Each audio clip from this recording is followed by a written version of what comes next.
Hi there, this is Dana Arcuri, author, speaker, and wellness advocate, and today's topic is going to pick up where I left off last week, talking about ending a toxic relationship with my family of origin.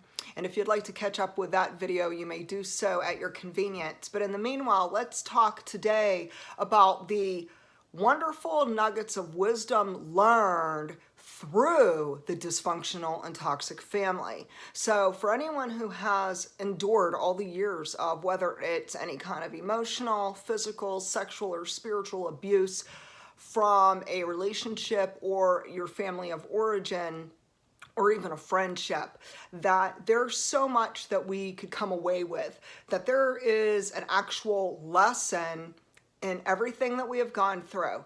And so after last week, having a phone conversation with my narcissistic mother, I have had a whole week to do a lot of soul searching. And I'm amazed at the place I'm at today, because I've reached a place of peace. I've reached a place of letting go.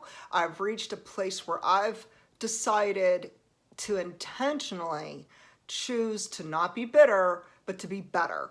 And when I think about everything I learned, especially from my own mother, I learned that I do not choose to be her, that I could break the cycle today, that everything that I was taught and everything that crossed my path in my upbringing. And we'll give an example. So the example is my mother from a very early age taught me, told me, and basically ingrained in me, in my mind, that I should never trust men and they can never ever be someone who I could trust, who I could have in my life and feel good about. You know, she brought me up to believe that men were bad, men were someone who would hurt me, and that I should always think twice before putting any form of trust in someone who's a male.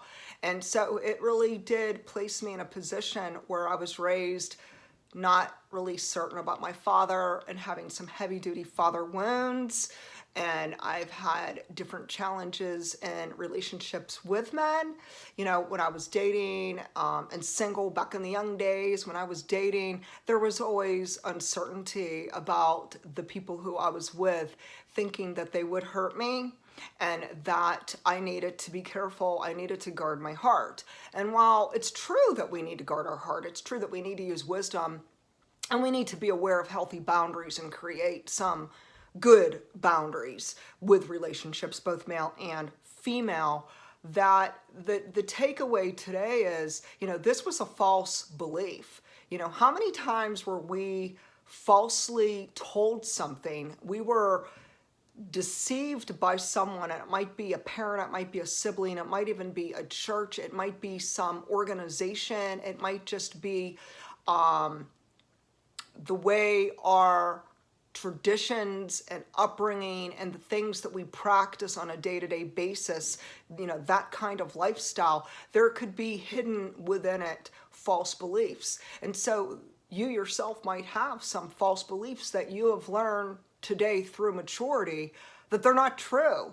That just because someone says to you that men can't be trusted doesn't really mean all men are bad. I mean, that's pretty stereotypical, don't you think, that we would actually claim that all men are bad? Because I don't think all men are bad, just like I don't think all women are bad.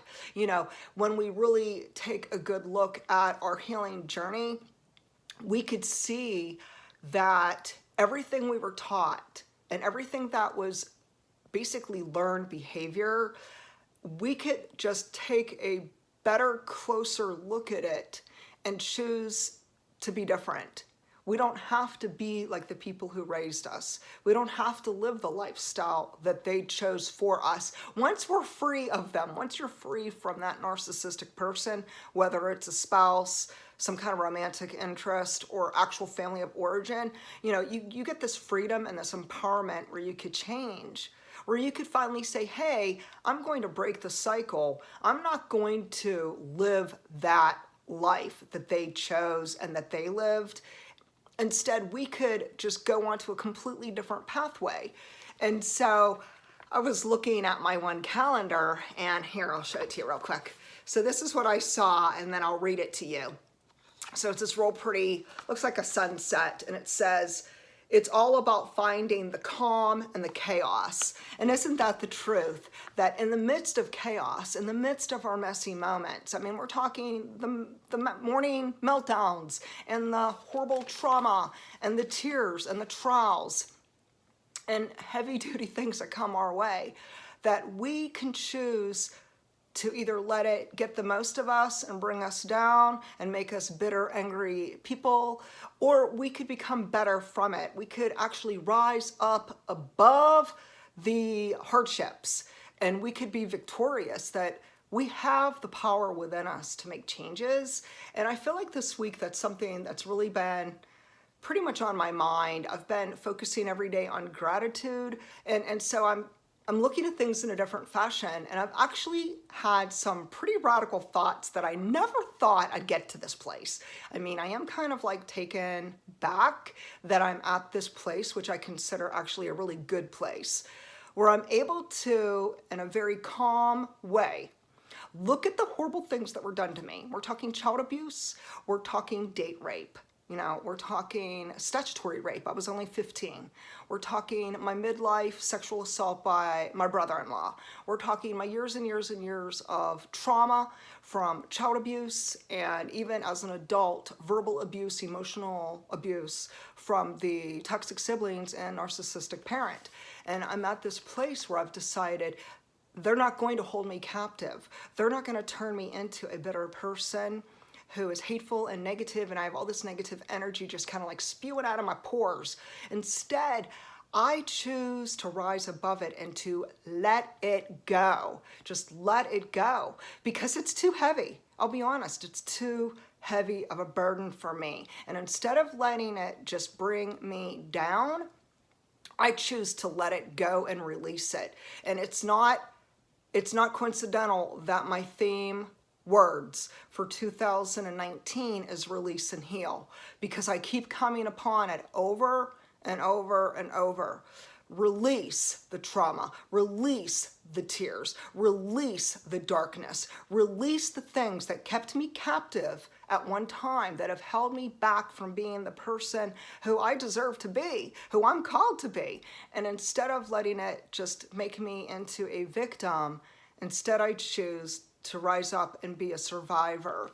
That I look at my experiences, especially with my mother, and I can definitely say I intentionally have chosen from the moment I conceived my first child. I mean, we're talking back in 1990 when I conceived my first child, that I chose to not be the mother my mom is. I chose, when I was raising my kids, you know, from birth through adulthood, that I would be a better mother, that I would be there for my kids emotionally, spiritually, physically, mentally, that I would support them, I would advocate with them, I would be there for them, you know, that, and I would not be judgmental. I would not have a love like my mom. Her love is conditional. There's strings attached. You have to do what she says, jump through all the hoops, and maybe, just maybe, she'll love you.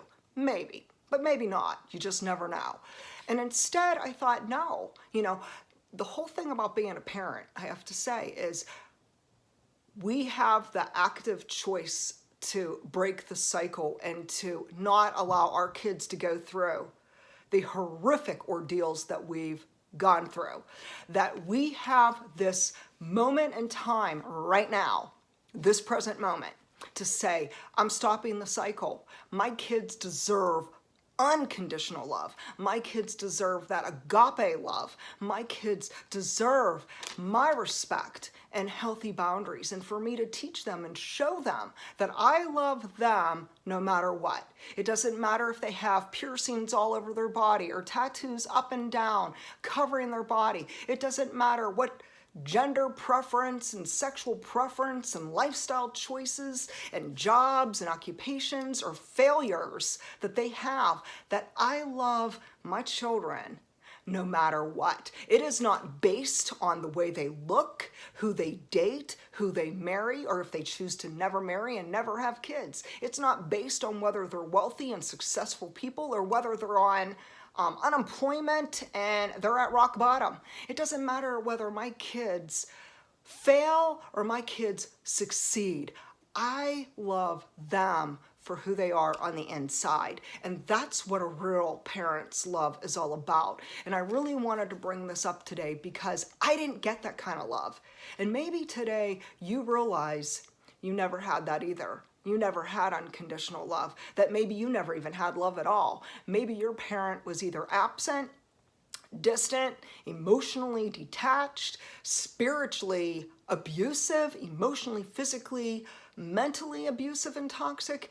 I mean, it may have been quite horrific and traumatic for you, but you don't have to continue living that anymore. You know, we don't have to let that movie, and consider it like a movie that in the back of our mind, it's just running. That movie's just running and running and running. It's like a recording, and it's constantly just giving us flashbacks. You know, I'll be honest, I have flashbacks. I have memories that are quite painful and distressing, and sometimes I might be outraged all over again, but I have to intentionally choose daily that my health is more important, that my healing is a vital component in my journey, that I choose to let go of the grief and let go of those messy places and let go of the trauma, because I am not going to let this hold me down. I am not going to let this take over my life, that I am going to move forward. I am going to rebuild from here, that there are people who do surround both of us, you and me. They surround us with love. They surround us with encouragement. They surround us and inspire us to become the best people we can be. And even in the midst of the chaos, even in the midst of some meltdowns, because trust me, we're still going to have some meltdowns, people, that there's beauty in the ashes. You know, we are still becoming.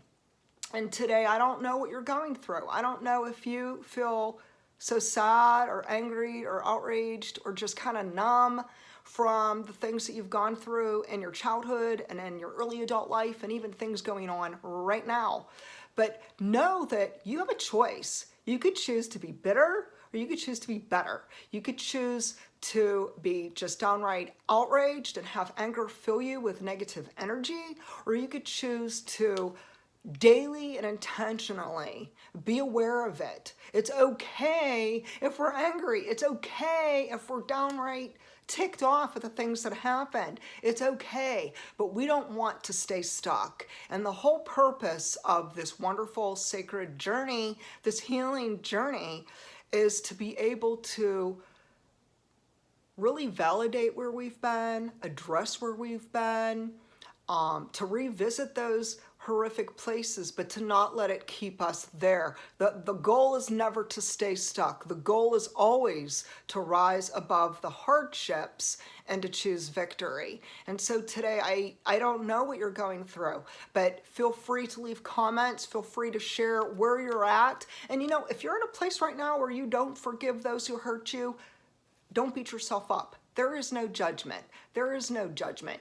But understand that you yourself can have improved relationships, whether it's romantic relationships, whether it's, you know, relationships with your own children, friendships, coworkers, and building a new life, that there is hope to healing. There is hope for this personal transformation. And today, I just pray that you could tap into being a better person and rising above what you've gone through, and to come out of this a totally new soul who could just say, you know what, it is well. It is well in my soul. It is well. I've learned nuggets of wisdom, and you can use it to inspire others to rise up above whatever they've gone through. And if you'd like more encouragement today, you could go to my website at danaarcuri.com.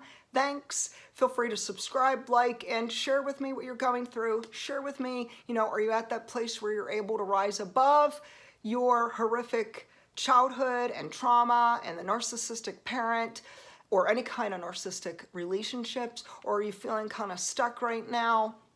Any which way we look at it, though, let's not have judgment on anyone. Let's give each other grace and love and have peace. Take care. Bye-bye.